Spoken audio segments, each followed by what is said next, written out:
Hello friend, જય દ્વારકાધીશ, રાધે રાધે। આજે આપણે બનાવશું મેથી આલુ। તેના માટે મેં કડાઈમાં તેલ ગરમ કરવા આપણે મૂકી દઈશું।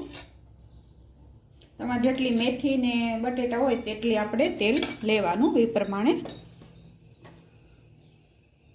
અહીંયા મેં આ મેથી ધોઈ અને સુધારી લીધી છે ઝીણી।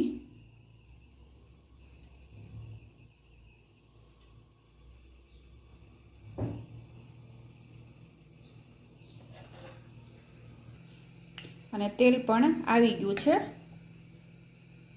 અને હવે એમાં આપણે લસણ અને આદુ લસણની પેસ્ટ બનાવીને મરચાંની કટકી તે ઉમેરી દઈશું।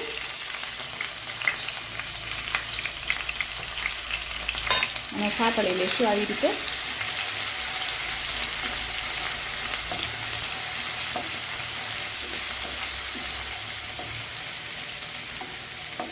તમે એકવાર આ મેથી બટેટાનું શાક બનાવજો, બહુ સરસ લાગશે। અત્યારે તો શિયાળો છે એટલે આવી રીતે મેથી સરસ તાજી તાજી એકદમ મળે છે।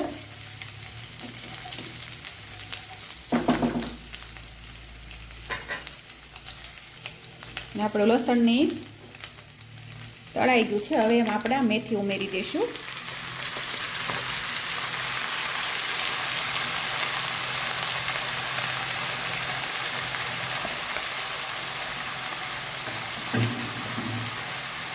અને તેને પણ આપણે આવી રીતે મિક્સ કરી લઈશું।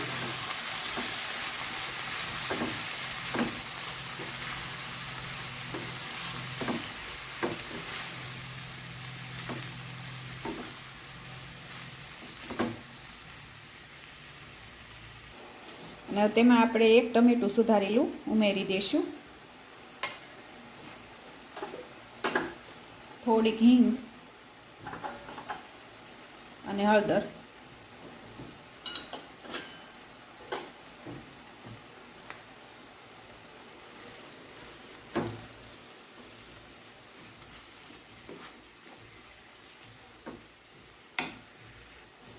અને સ્વાદ પ્રમાણે મીઠું ઉમેરી દઈશું।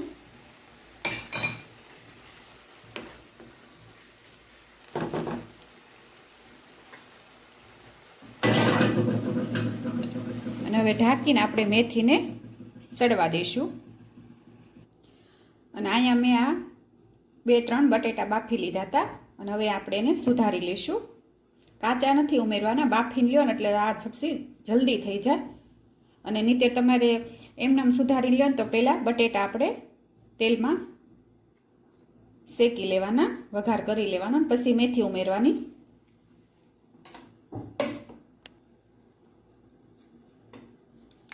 અને વચ્ચે વચ્ચે આપણે જોઈ લઈશું।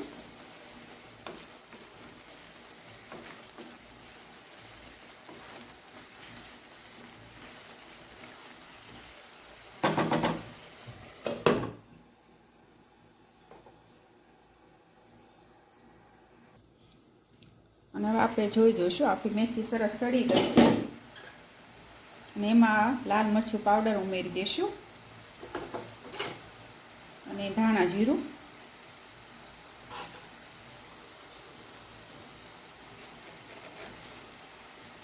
અને થોડી ખાંડ,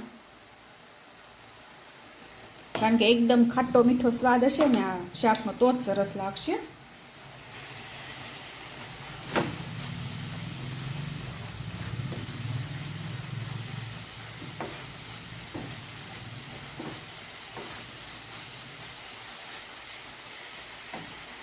અને મેં અહીંયા બાફેલા બટેટા લઈ લીધા છે 4-5 અને તેને સુધારી લીધા છે, તે ઉમેરી દઈશું।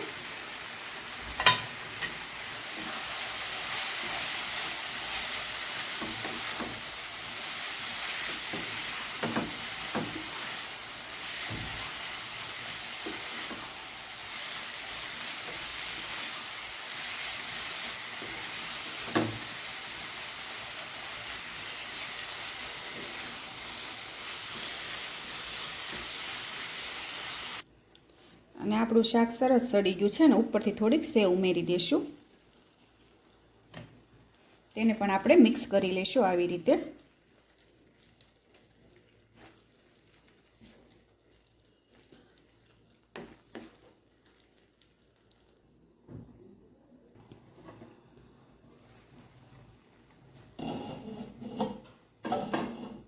અને મેથી બટેટાનું શાક આપણું તૈયાર છે. તમે જુઓ સરસ બન્યું છે અને સુગંધી પણ સરસ આવે છે. જુઓ તમે પણ એકવાર આવી રીતે બનાવજો, બહુ સરસ લાગશે.